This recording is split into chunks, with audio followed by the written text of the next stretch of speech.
When I first started staying at the Mondrian, I'll never forget, I was so glad when they stopped bringing it. But when I would get my breakfast tray, they would have cocaine on my tray. They would have weed on my tray. They would have pills on my tray. You know? Just whatever you partake in. No. They didn't know. Okay. They just put anything on there so you could pick something. I always took the weed. Rest of the shit, I would leave on the tray and I would push it back out to the hall. 15 times my breakfast was served like that. Wow. At my $750 room, you know, a night room at the Mondrian on Sunset Boulevard. They stopped sending it because they realized I always sent it back and all I took was the weed. For some of the women who went through those same things, waited 15 years to talk about it, what are your thoughts to that, to where they didn't talk about it then, but now when lawsuits come up... Why would they talk about it then? A lawsuit is a lawsuit. I mean... But why would they talk about it? This is a good question. Why would they talk about it? Who is there to go to? Who's gonna fucking help them? What HR department do you know of that works for any of these labels? Yeah. When have you ever heard of a sexual harassment suit being publicly acknowledged in the entertainment industry at all? Never. Sports? Not in entertainment. Tupac. I remember that one. That was... He was the only one. Yeah. You saw how that turned out. Yeah. No, guilty. That's why they do it. To make you an example. To remind you what they're willing to do to keep things the way they want them. It's intimidation. I want you to think about this.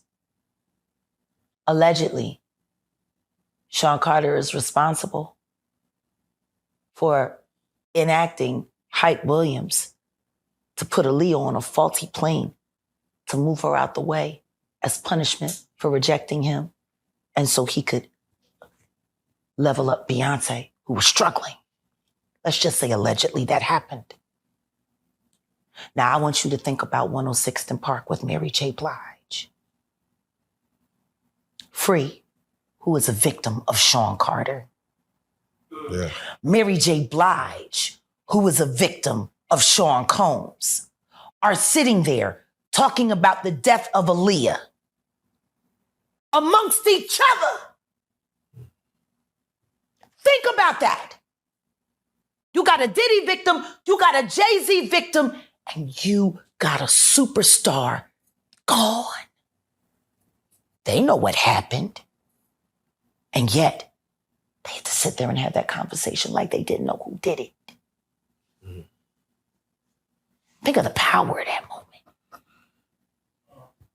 Think about Claudia Jordan right now. Claudia Jordan don't ever mention my mother name. She mentioned it yesterday. Talking about why people are afraid to come forward. You mean like you? You was Diddy girl. Corey was Jay-Z girl. Why don't you claim your friend? Claudia. So, Jack, when you say... When I say Corey, I'm talking about Kathy White. Oh, yeah. That's what I was about to ask. Jay-Z's pregnant mistress, who died of an imaginary fucking aneurysm. Just like the woman who was best friends with Kim and Kimura, who wrote the book Bling and died as soon as it made the bestsellers list. Who the fuck was these people supposed to go to? You can't go to the boss because the boss is fucking you. And the boss's boss don't get no fuck. Can't go to the authorities. They're all bought and paid for. You could try to get a special prosecutor, but they'll just pay somebody to reassign him to another case. Where the fuck you go when you get f***ed over by the industry? Nowhere.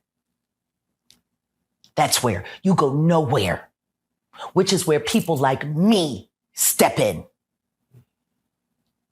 You right, I go to Diddy parties to walk mother out, because ain't nobody stopping me when I come.